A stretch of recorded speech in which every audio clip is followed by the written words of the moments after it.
Genesis, chapter 22. After these things, God tested Abraham and said to him, Abraham. He said, Here I am. He said, Now take your son, your only son, whom you love, even Isaac, and go into the land of Moriah. Offer him there as a burnt offering on one of the mountains which I will tell you of. Abraham rose early in the morning and saddled his donkey, and took 2 of his young men with him, and Isaac his son. He split the wood for the burnt offering, and rose up, and went to the place of which God had told him. On the 3rd day Abraham lifted up his eyes, and saw the place far off. Abraham said to his young men, Stay here with the donkey.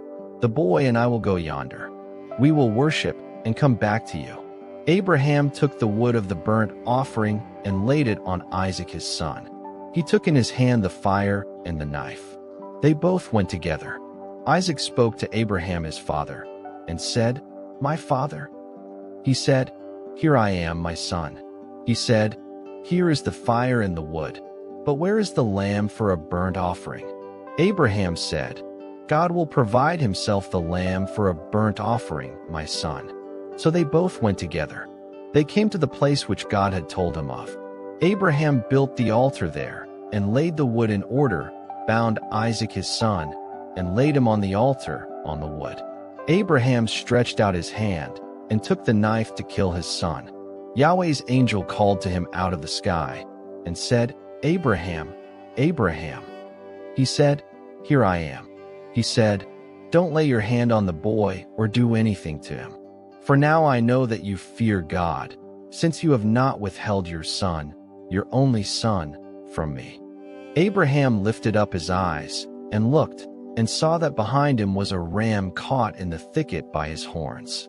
Abraham went and took the ram, and offered him up for a burnt offering instead of his son. Abraham called the name of that place Yahweh will provide.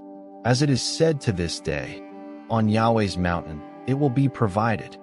Yahweh's angel called to Abraham a 2nd time out of the sky, and said, I have sworn by myself, says Yahweh, because you have done this thing, and have not withheld your son, your only son, that I will bless you greatly, and I will multiply your offspring greatly like the stars of the heavens, and like the sand which is on the seashore.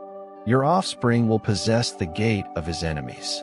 All the nations of the earth will be blessed by your offspring, because you have obeyed my voice. So Abraham returned to his young men, and they rose up and went together to Beersheba. Abraham lived at Beersheba. After these things, Abraham was told, Behold, Milcah, she also has borne children to your brother Nahor. Uzi is firstborn, Buz his brother, Kemuel the father of Aram, Chesed, Hazo, Pildash, Jidlaph, and Bethuel. Bethuel became the father of Rebekah. These 8 Milcah bore to Nahor, Abraham's brother. His concubine, whose name was Reumah, also bore Tebah, Gaham, Tahash, and Maacah.